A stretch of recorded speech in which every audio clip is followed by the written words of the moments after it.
Long time. Woo! Woo! Too long. Boston.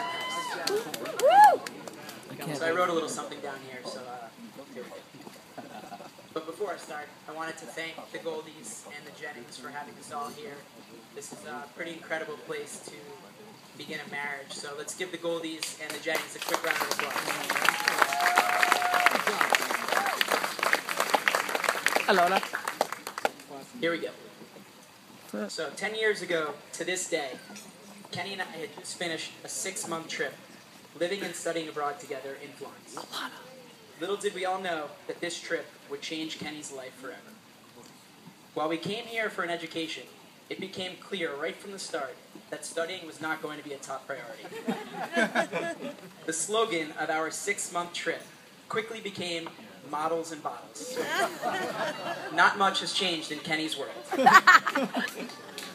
He has managed to make both of these forces permanent fixtures in his life. Amelia, I think we can all agree that no one can figure out how Kenny pulled it off.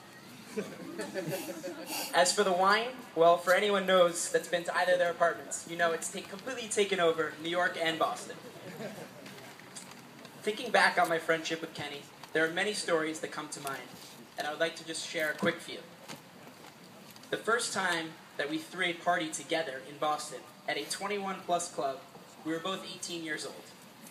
I looked like I had just been bar mitzvahed, and Kenny looked like he could be my dad.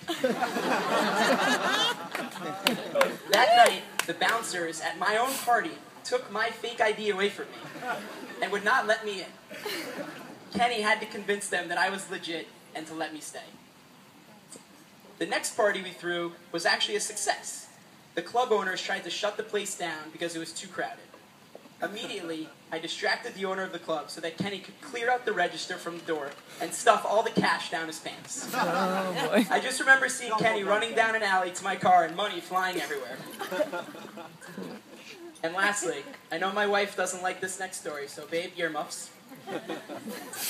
Another night in Boston, years later, a jealous ex-boyfriend of a girl that I had a lot of problems with this next word. Alana wanted me to say one thing, and I decided to say the other, so. A girl that I once shtooked came after me. The guy came after me in the club.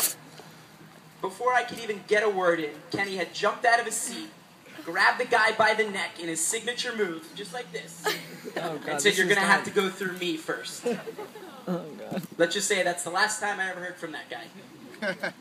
Oh, boy. For those of you that know Kenny well, you know that he is an extremely loyal friend. No matter where we are or what time zone we are in, I know that Kenny will always have my back. And before I finish, Kenny and Amelia, if you could please stand up. Allora. I love you both very much, and Alana and I can't wait to move back to Boston and create many more memories with you. Amelia, I want to say thank you for making my best friend's dreams become a reality. And Kenny, if you could put your hand on top of Amelia's, I'm going to tell you a little secret that someone's told me once before. Enjoy this moment, because this is the last time that you will have the upper hand. That is perfect. Alana? Perfetto? Grazie.